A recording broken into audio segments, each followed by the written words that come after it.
this is life and enterprise management. And so as a result, we want to make sure we work on both. We want to create a system that allows you to succeed in both areas, life and your enterprise. By the way, which one would you say is more valuable? Which one? That's not how most people live the game. Most people make it the enterprise. And as they make it the enterprise, they wake up and they have a tremendous amount of economic success if they're successful. And what's ironic is what makes you successful may not make you fulfilled. And so there's a big pull in our culture to go for what's most successful, what will reward you culturally with respect or acknowledgement or stars on your chart or economic rewards, thinking that will give us freedom. But how many of you have been very successful in business and not been free, i.e., your business, as it got more successful, demanded even more from you? How many have had this experience? Say aye. So what I want to really make sure that comes out of this is an evaluation of what your real gifts are that are going to fulfill you. Because many of you are living a script around your life that involves having an enterprise when really that may not be your true nature. That's not to say you can't do it. It just means you can do it and you'll be stressed out of your life, stressed out of your mind. And so one of the things we want to find out is how much of that is natural as a problem, how much of that is maybe unnatural. Unnatural meaning you're having problems right now that you shouldn't be having at this stage of development. Think about it. If a child is brand new and they have a problem with controlling their bladder, that's a natural problem, isn't it? But if you're 50 and you have this problem, you got a challenge. If a brand new business has a cash flow challenge, it's a problem, but it's a natural problem. If it's a business that's been around 5 or 10 years and it's got a cash flow problem, you got a real abnormal problem. Maybe you got a problem that's even life-threatening to the business. How many follow what I'm talking about here? Sometimes those problems have to do with the fact that you don't understand the stage of development you're in. The most important element is for you to be able to do this, to be able to establish, most importantly, where you really are in your life today. Where are you? And where do you really want to go? What's going to create this extraordinary life? And to look at it brand new. Because some of you right now, if you continue the direction you're going, are going to be successful and unfulfilled, unhappy, and stressed. Because once we get, into a dream, then that dream starts to take on a life of its own. It gives us juice, it gives us energy. But how many of you ever got the dream, achieved your goal, and then thought, is this all there is? How many of you have had this experience? Say aye. That's more painful than not even achieving it.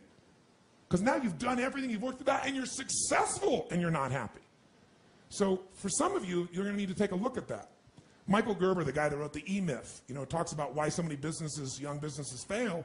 And one of the things he says is most people are not really entrepreneurs, but they think that's what they should be. They think that's the sexy thing, that's the most attractive thing, that's the best answer. And what I say to you is you got to separate the vehicle from the outcome. What is it that's going to truly fulfill you? What is it that's going to give you that extraordinary life?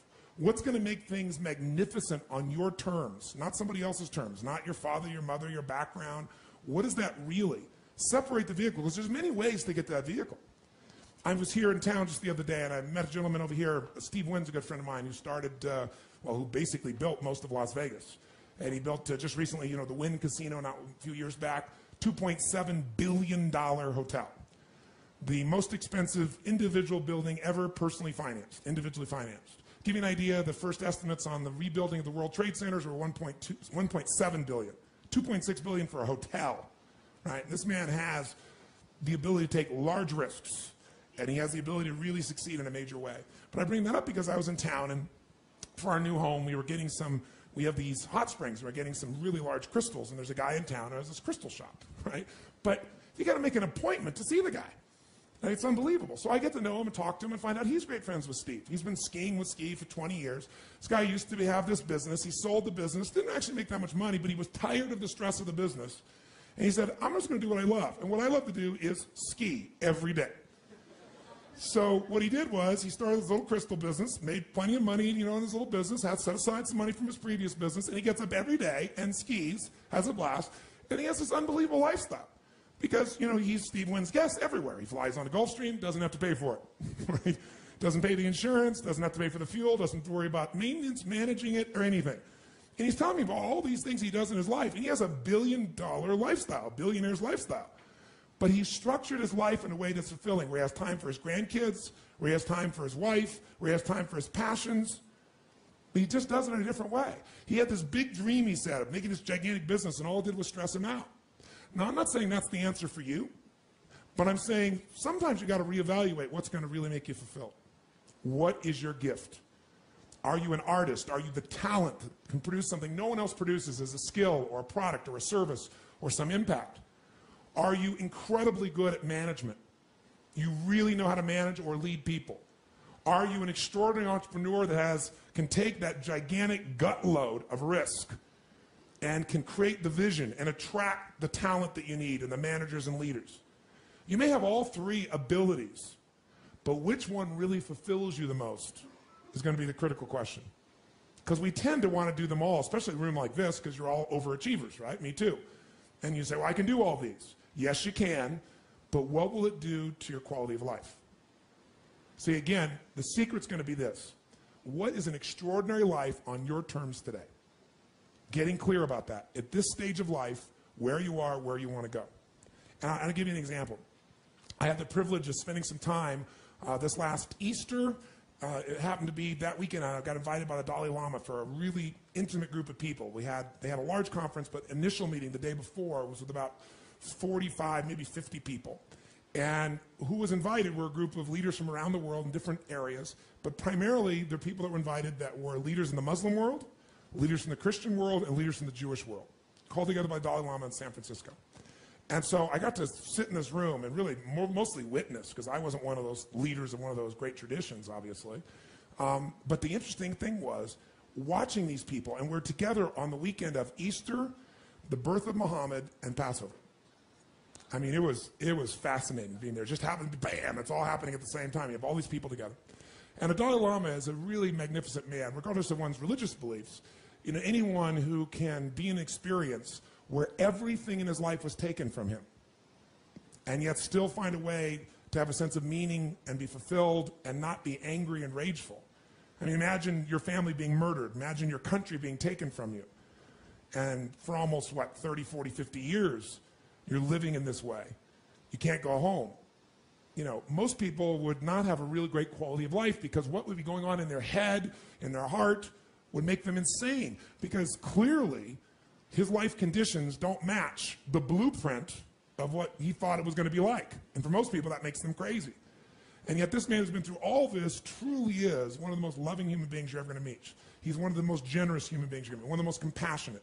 Like, he prays for the Chinese soldiers that, you know, have taken over his country, and he doesn't do it like, I'm better than you. He just praises their brothers that their hearts will open, that things will shift through time. He's an amazing man. So he brings all these people together, as only the Dalai Lama can do, and he's very self-effacing, and he's very humorous. And you have all these people in the room. In the beginning, everything is really wonderful because, you know, everyone's getting together to discuss how do we get our great traditions to work together. And sure enough, people get up and they talk about who they're representing and what their, you know, sect of that particular religion is and the impact and how many people are there. And it becomes kind of a significance fight, like a group of business people getting together, fighting for position sometimes. And at one point, it got a little bit heated. And the Dalai Lama is sitting in the chair, and people go back and forth, back and forth, back and forth. And I'm thinking, wow, how's he going to handle this? And he did this. He raised his hand like a school child. And everybody's talking. He just kept his hand up like this, little smile, right? And then finally, the room kind of got quiet, and then somebody called on him. And they said, Your Holiness, and he said, we all represent such magnificent traditions. We represent millions, hundreds of millions of people around the world. And he said, we'd all have to agree that at the core, all these people, regardless of the tradition they're following, they have certain things in common as human beings, as brothers and sisters of humanity. And he said, I would say and suggest that what they all want, regardless of their tradition, is one thing: to be happy. Isn't that why they're doing all this? They want to be happy. They want to have their children be happy. They want to have a sense of fulfillment. They just want to feel like their life has that experience of joy or pleasure or fulfillment. Isn't that what everybody wants? And he said, so maybe we should focus on the common elements that will bring happiness to all people. We can find them in all our traditions. Maybe that's the direction we should go with this conference. And you could just see like all these heads, very proud heads in some cases, nodding their heads like crazy. And I thought, God, how beautiful and how simple. That's why you really came here, my friends. That's why you're participating in this program. At some level, you have a blueprint, a mindset, a belief system, a philosophy, a set of values that says, if I master this thing called my life or my enterprise, then I'll have this great feeling. But what's really interesting about life, I believe that extraordinary life, however you define it, has two master skills to it.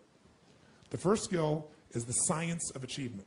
Most of you in this room have achieved enormously at various levels of business, or as an individual artist or talent, or as an entrepreneur, or as a manager or leader, as an investor. I mean, everybody in this room, most of you in this room, have really hit the jackpot by most of the world's standards, even though most of you think it's still not enough.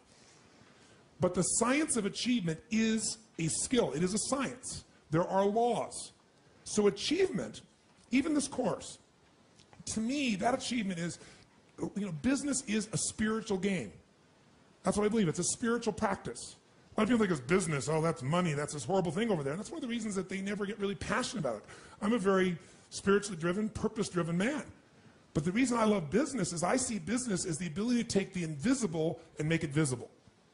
I think that is what spirituality and creation is. It's about how can I find the gift I have to give the world?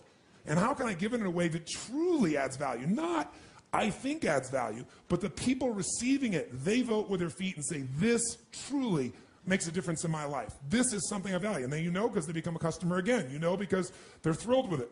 You know because they become a raving fan, not just a satisfied customer. Satisfied customers will leave you. Raving fans will stick with you. How many of you here, when I say the word, let's say, Microsoft, give me the emotion with sound that you associate Microsoft. Quick, go. Go ahead. If I say Apple, give me the feedback. Apple, do it again.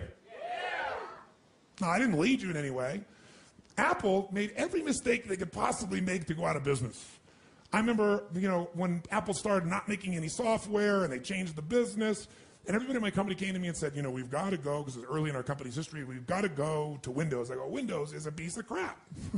I mean, it's a poor copy of this. That's absurd. But there was no software, and so everyone in my company went there, but I hung on to my Apple. Because people that had association to Apple are raving fans. They stuck by it, and now they got their iPods, and now they've got, their magnificent computers, and they know they got the best computers in the world. They just smile and laugh. But you notice, when most people associate to Microsoft, even though it's the biggest player in the world, you can just hear by the emotion, Some people get pissy about it. Very few people you'll ever meet that are pissy about Apple, except people from Microsoft. The point is, one is a satisfied customer at best, the other's a raving fan. If you're going to play the spiritual game of business, the spiritual practice, think about how fast can I take what I envision and make it real? How can I find my form of service, my gift, and give it in a way that is most impactful? That's really what this is really all about. Now, the second, and remember I said this is a science to achieve, and we're going to go through that science. How do we create a sustainable system that makes that happen? But the second skill of life is less focused on, and if you're going to have not only management, but create and grow an extraordinary life, you've got to master the second. And that second master skill is the art of fulfillment. The art of fulfillment. And the art of fulfillment, I call it an art because art is like what one person thinks is beautiful, somebody else may think is ugly. But what you have to be able to do is find out what is it for you that's going to fulfill you. And I'll tell you there's two primary elements to that. You've got to figure out what is your gift that's going to give you a sense of meaning, because you can't be fulfilled without a sense of contribution. You can feel happy. Happiness for most people is temporary. It's like pleasure. Eat a chocolate cake, make love, score a point in the game, get the trophy, take your business to the highest level, make the money. There's a moment in which, or maybe a day or an hour, or I don't know how long it lasts for you, but when you achieve those results, will you feel happy? How many know what I'm talking about here? Say I. And how long does it last? I can remember a day when I was on stage. I was in New York City. I was doing what I loved. I was, giving an event, and there was 18,000 people. And I was in the mode of doing what I love, going for it, full tilt. And during one of the stretch breaks, somebody ran up to me and told me our company went public that day, and I made $400 million that day. And I remember, wow, I thought, that is so cool. And then I just went right back to what I was doing, which is what I love most, which is serving people, my passion, lighting people up, feeling it. And then I went home, and I said, oh, yeah, God, it's unbelievable. I made $400 million. What's for lunch? And I'm not saying that, in a cutesy way or an arrogant way. It's just like what you would have thought would be like the most unbelievable thing. That wasn't as fulfilling as my art, my core gift being given. It was wonderful. And it's a good thing because later on, it was an internet company, and I saw quite a bit of drop in that company, like about 90%, 85%. And so I wasn't completely attached. I wasn't happy about losing that by any stretch. But my identity wasn't tied to it. So it was a hit. It wasn't thrilling. But I knew, hey, if I've done this, I can do it again. What have I learned from this process? But my gift was still there. I bring that up because you got to find out what your gift is. And many of you know what it is, and many of you think you know what it is. Remember, what makes you successful, what makes you fulfilled, may be two different things. So success without fulfillment, that's called failure. If you know somebody who's got everything they thought they wanted, and they're not fulfilled, they got a real problem. So what's going to make you fulfilled? Finding your gift, contribution.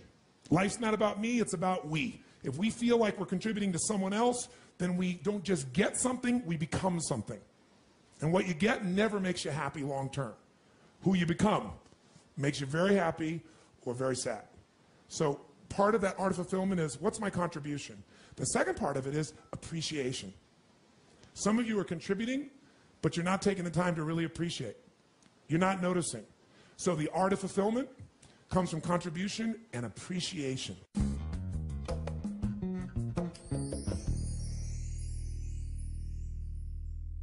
Tell us what's been going on and where are you now? Well, I started my career by producing products 25 years ago, and I've always sold them. Yes. And I thought that I needed to sell them in order to make the money. Yes. So that's been the pattern. Yes. And for the last 10 years, I've been selling software that I created. It's excellent software. Excellent software. But I thought that I had to be the entrepreneur. And while I'm producing software, time just goes. Yes. A Monday morning comes and suddenly it's the weekend. Yes. And I've got to stop running a Clearly company. a unique being here. But do you see, he certainly has his art, right? He knows his art because he's totally fulfilled. Time disappears. Okay? And I thought the only way to provide for my family and those that we provide for was to sell and to manage a company. For the last 12 months, well, I've lost $500,000 this year running a company with a good product. Okay, so it's pretty obvious I can't run a company. Yes. It's not my center. So many times I get up on Monday morning and I feel like vomiting because I don't feel competent. I don't feel like I'm doing a good job. Yes. It seems decision after decision I make is the wrong decision. Yes. I know I'm not an idiot. I know I'm a reasonably smart guy, but as I was saying to my wife just a couple of weeks ago, I said, I've actually lost my confidence because for a year now, every major decision I've made has turned out to be the wrong decision. And I don't know whether I'm able to make the right decision. Yes. But that's because I was doing something that's not my nature. That's correct. That's correct. So I came here. The future looked very bleak because I'd lost my confidence. Yeah. And now that I've been reminded that that's not my nature, Yes. and I'm focusing back on what I can do, I'm feeling good about myself again. Good. Well, you're going to lose. Give him a hand, first of all. Fantastic. Do you also attach to knowing what your nature is and knowing its value, meaning that it's not less valuable than running a company per se? Have you gotten that piece as well? Yes. Yes. Okay. Now, I came and spoke to you when we were in Platinum. Yes. And you told me, get out. Yes. I didn't know how. Because if I didn't run the company, I had no income. Right. So I've been struggling with that. Now what I know is I go back to what I'm passionate about and what I find so easy, and that is creating. Yes. And it's like an incredible load has been lifted off my shoulders. I no longer feel guilty for my failure, my so-called failure. I'm just relieved. It may not even be failure. It may be one of the most important lessons that you've ever had in your life. And it may be a lesson you can pass on to your children and save them an unbelievable amount of pain in their life so that they don't do the same thing because they think they should be like dad or like mom or like a brother or sister or a friend or what the society has told them. I mean, I think it's one of the most important lessons. And the challenge is we don't tend to remember a lesson that is easy. Isn't it true? I mean, when we succeed, what do? We party. When we fail, we tell them to ponder. And that pondering takes it from the cognitive down into the emotional and eventually down directly into the gut in your body. And now the lesson becomes one you don't forget for a lifetime. So I don't know that it was a failure, and I'm not just using it to be positive or be playful or blow smoke with your language, but I think it's really important you give it the effective and true meaning. If you got the lesson, it's one of the most valuable lessons of your life, wasn't a failure at all, and will give you freedom and fulfillment for a lifetime. Absolute freedom. And this is 25 years down the track. Yes. And for a decade, I've been doing that which I hate. I'm passionately hating what I do. I talk about live with passion. I have passionately detested what I've been doing, but I didn't see a way out. I felt trapped. So how are you going to do it now? What are you going to do differently? You're going to go back and you're going to embrace your gift. And are you going to sell the company? Are you going to partner with somebody? Are you going to work for a company and just take the income and have the freedom? What are you going to do? What's the route that you're going to take? Do you know yet? That's a very good question. I haven't figured that out. Okay. But I do know the outcome, and that is I'll be spending my time in creation. Perfect. So the future is bright, whereas I came here, I was a mess. I was stressed out and I've never been so stressed in my life as I have been in the last 6 months. Well, now you're not going to be, so think about what life will be for the next 10 years plus. Give him a big hand. Yay. Thank you, Tony.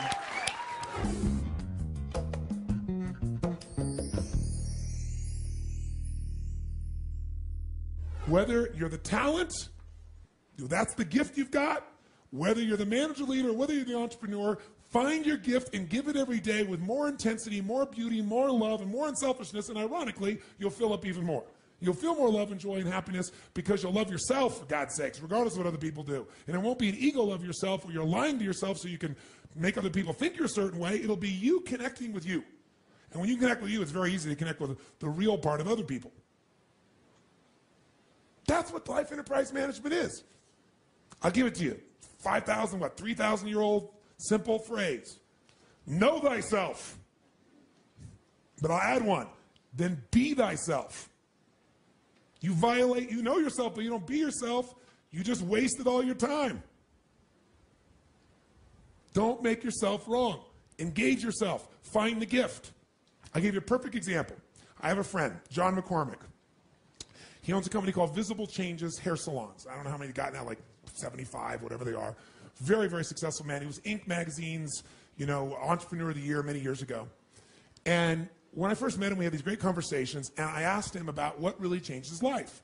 And this guy was, from the Bronx, or Brooklyn rather, and all of his family members, his father and his father's father, had all been police officers. So kind of picture that culture growing up. What are you supposed to be when you're born? A cop, right? And everything associated with cops is important, so that, you like your mother or father, you like your family, they're close and loving to you, and he's a cop, and grandpa's a cop, and the culture's being a cop, you're going to be a cop. So he became a cop.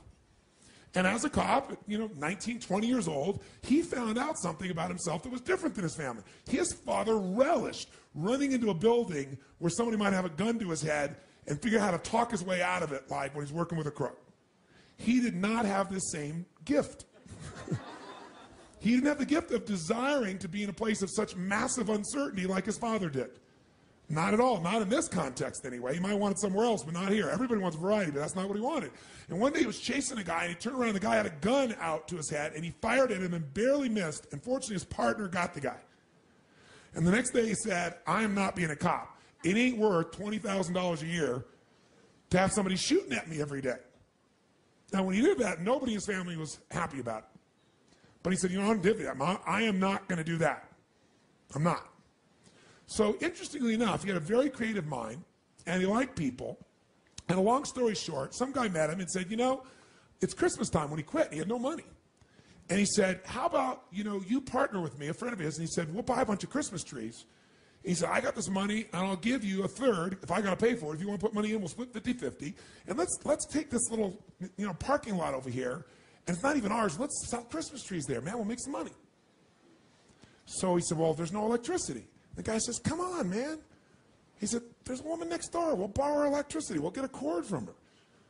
So sure enough, he and his buddy, John McCormick and his buddy, they go out and they buy these Christmas trees. They drive a million miles away to get them, so they get them really cheap. They bring them to New York City, down in Brooklyn. It's a little parking lot, an old broken down building. They put them out there, and they sell all the Christmas trees, and they go back and do it again. They keep reinvesting, and over the period of like 2 or 3 weeks, he makes X amount of money. I don't really remember the number, but let's say it's $10,000. More money, almost as much as you'd make in a year, half as much as you'd make in a year, and he made it without somebody shooting at him, and he made it in 3 weeks.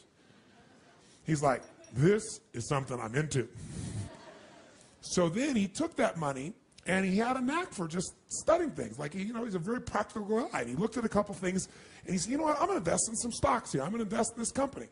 And he invested in the company, and long story short, he did so well that in a period of roughly a year, he made $250,000. Okay, and he'd been a cop making 20 grand roughly, right? So now he is flying high, and he's doing so well that the guy who is his stockbroker says to him, man, you're incredibly good. You ought to do this for a living. So he introduces him to his boss, and sure enough, he gets a Series 7 license, and now he's a stockbroker. What a change. As a stockbroker, he's picking these deals, and he does really, really well, and he makes almost $1 million in the next 12 months. He does most of it on his own stock picking. He makes some of it on the selling. But he's just more interested in picking. He's like really good at pattern recognition is the bottom line. And so sure enough, he does this thing, and all of a sudden, his ego is out of control. He buys a brand new limousine, his own personal limousine, and hires a person to drive him. He goes out partying every night, and the woman who loves him, he just blows her off, and he starts chasing every woman that exists there. And everything is wonderful in his life until one day, who knows what happens? The market crashes, and sure enough, as the market starts to crash, specifically his stocks crash is the most important thing, and he loses everything. Now he's losing everything, but now he's down to pennies again. He's down to like $5,000, and of course he throws all that down too, and he misses there, and he's like, oh, if I could just get some money, I can do it. So he convinces a bank, based on the money he's earned in the last year, to loan him money. And the next thing you know, he's $250,000 in the hole, owns nothing, his car is repossessed, all his friends disappear, because they weren't really his friends. They were just people that were getting resources from him. And he's completely alone. And now he wants to kill himself. Because, contrast, I've been a millionaire in a year, and I've had everything, and I have no friends, I have no car, I have no home, I have no direction. I don't have a college degree. I'm humiliated, I'm destroyed. So he goes to the beach, right near the pier. And he's sitting on the beach, and he's looking at that, and he's planning how he's going to do it. Like, do I tie a rock to myself, and jump off the pier? He can't live this way anymore. He thinks he can't deal with it. He is what you would call stuck. Right? With a capital S. And as he's sitting there, and just looking out, and all this anger and intensity and stuckness inside, instead of engaging, he's just living in it. And this old guy, probably 70 years old, comes walking by and he goes, the ship. And he looks up and he goes, Sonny, looks at the boy, the ship. Your ship ain't coming in. There's a sandbar there. It can't come in. You got to go out to your ship. And he said, well, what are you talking about, old man? He goes, your ship, it ain't going to come in for you. You got to go out to it. Obviously, this old man saw what this young man, 25 years old, was doing in his head. It was obviously on his face. And he said, so tell me, why the long face? He said, you really want to know? And so sure enough, John dumped the whole load on him. His upbringing, Brooklyn, growing up, people shooting at him, quitting the police force, the Christmas tree story, right? Making the money in stocks, $250,000, making $1 million, becoming a stockbroker, losing it all, borrowing money from the bank, and now he's worth minus $250,000. And frankly, there's not a reason to live. My friends weren't my friends. The one woman I loved, I went out with everybody else. She's around, but I don't feel worthy of her anymore. And he looked at him and said, can you run? He said, what? Can you run? Well, yeah, of course I can run. He said, you think you could beat me in a 100-yard dash? He looked at him and said, come on, old man. You're probably, what, 3 times my age? He said, yeah, I could beat you in a 100-yard dash. He said, you want to bet on it? He said, you sound like you're a betting man. He said, well, what's the bet? $50. $50 I beat you in a 100-yard dash. He said, what's the catch? He said, there's no catch. He said, in fact, I'll give you odds 10 to 1. If you beat me, I'll pay you $500. That's $500 is a lot of money, right? He said, but I want you to go. You got the money? He goes, well, no. He said, meet me tomorrow morning. Come back here at 8:30. We'll have our run. Bring the $50. You beat me in a 100-yard dash, $500. I beat you, I get the $50. Deal? He goes, okay, old man. He shook his hand and he told me later, he said, I don't know what this deal is. Maybe the old man just feels sorry for me. He's giving me $500. But for the first time, he had a compelling future. He said, the problem is he didn't have $50. So he went home to his girlfriend, the one that stuck by him, right? And he told her the story, and she was like skeptical as hell, but she had $50, so she gave it to him. Sure enough, the next morning, he shows up at 8:30 in the morning, and he's ready. I'm going to get my $500. You know, that's compelling. That's something to look forward to now. Got a reason to live, at least for a day or two. You know, $500 would be a lot of money again. At least I could, you know, maybe I could invest. Maybe I could do something, he said. So he gets there, and sure enough, he's waiting, got to show up. Sure enough, he ends up sitting in the same place, looking at the water, and he goes, ready, Sonny? And he looks up, he goes, yeah. He goes, you got your $50? He goes, yeah. You remember the odds? He said, yeah. 10 to 1? Yeah, great. He says, now, Sonny, are you strong? Think you could beat me? I said, oh, yeah. He said, now, you ever been to the track? He said, what do you mean? He said, have you ever been to the horse track? He said, yeah. I said, what happens when one horse shows up and it looks a lot stronger than the other horses? He said, well, they handicap him. He said, that's right. He said, so I brought you something. He said, how do they handicap him? He says, well, usually they put some extra weights on him. And he said, I don't need that handicap. I don't need to carry those weights. He said, so I'm going to give you something instead. And he hands them a knapsack. He said, get in. He said, what? He said, first he made him mark the 100 yards. So he marks the 100 yards. He goes, okay. Then he says, okay, the handicap story. He goes, give me. He hands him a knapsack. He goes, get in. And he said, fine, I'll still beat you. I'll hop faster you down there, old man.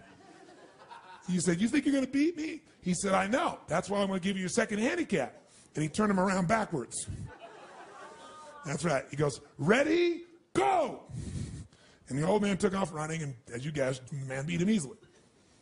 So he comes by and he takes the $50 from him. He's going to keep your work? Give me it. He takes the $50 from him. And he said, so what'd you learn? He said, I learned I got gypped and ripped by an old man. He said, that's all you learned? He said, go jump off that bridge. He said, that's all the smarter you are, then you go jump off that bridge. If you're a little smarter than I think you are, you go home and you think about this. You meet me tomorrow morning at 8:30 and we'll have lesson 2. You don't need to bring any money. Just bring the answer to what you just learned. If you give me the right answer, I'll take you to the next level. And John spun out. Walked out of there going, I got conned by an old man. I lost $50 more. I have $250,000 and $50 in debt. Yeah? And it's my girlfriend. I got the $50. He's like, how am I going to tell her that I lost her $50 in a race to an old man? All night long, he's up trying to figure out what the hell you're supposed to have learned from this. Don't trust people. Don't listen to people, right? Because every moment of your life, you got to decide what are you going to focus on and what does it mean and what are you going to do? Is it the end of the beginning? Are you being punished or rewarded? Meaning is where all life is shaped, and you have the power to change the meaning. How fast? But you better ask a better question or come up with a better answer. So sure enough, he comes back the next morning. He's thought all night. Sure enough, the guy's there. His name's Abe. Abe's there. He said, okay, young man, what did you learn? He said, well, I guess what I really learned is I lost because I let you make up the rules. He said, I got 2 sons. Both went to college. Took them 10 years to figure that out after college. He said, you could be a very wealthy man. And John's eyes lit up. He said, what's the next lesson? He said, well, if you get that lesson, on that one alone, you could become wealthy. His second lesson to him was he said, now, tell me what you think your challenge is. He says, well, I don't have any money. He said, well, have you ever done a balance sheet? He said, well, of course I have. I know how to do a balance sheet. He said, great. Well, let's do the balance sheet on your life here. Tell me, what's on a balance sheet? What do you think is on a balance sheet, guys? What do you see? What do you see? Assets and liabilities. He said, so you're telling me right now you can't succeed, you don't have a reason to live. And he said, my guess is it's because you haven't done your balance sheet in a long time. So he said, come on, let's fill out the balance sheet of your life. Tell me what you got.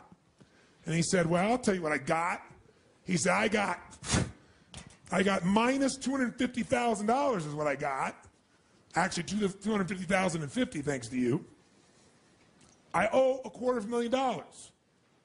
I'll tell you what else. I don't have, a college education. I don't have a degree. I don't have many friends. He went on and on and on, and all of a sudden, Abe shook his head and he said, stop, stop, stop, stop. You clearly know nothing about an asset.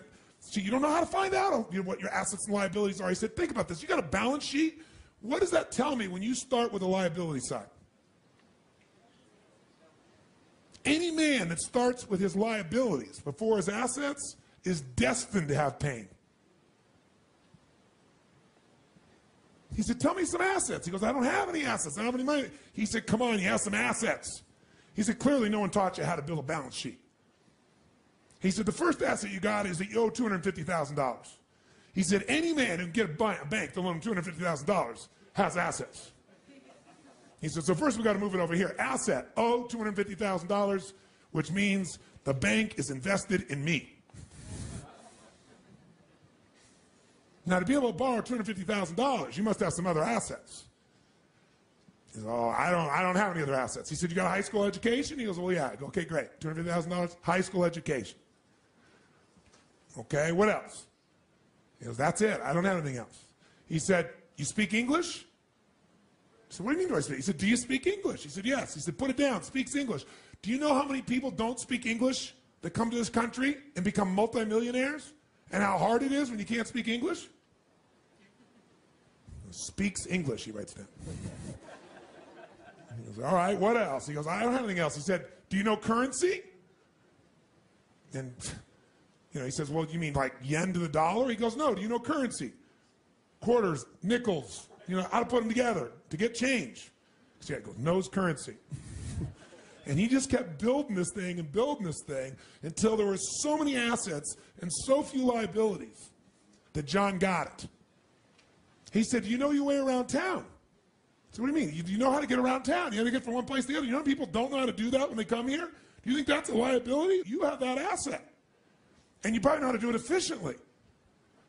Did you know how many immigrants have come to this country that don't speak English, that don't know how to make currency, that don't know how to get around the city, and became multimillionaires because they're more focused on their assets than their liabilities? Your turn. Make your balance sheet. What's your goal in a balance sheet? To have a lot more what? Then what? Brings a much higher net worth, doesn't it? How do you feel about your business right now? Well, what if, that whole thing, what if, I don't really have resistance to having to run the business, but it's my vehicle. What's the answer to that question, guys? Get a what? Team. If you want to stay in the business, get a team. Be the primary talent. Find somebody else who's the manager leader. Find somebody else who's going to be more the entrepreneurial side of that. Share what can be built. If you have something that is a real talent, or if you have a real management ability, you can attract the other two people.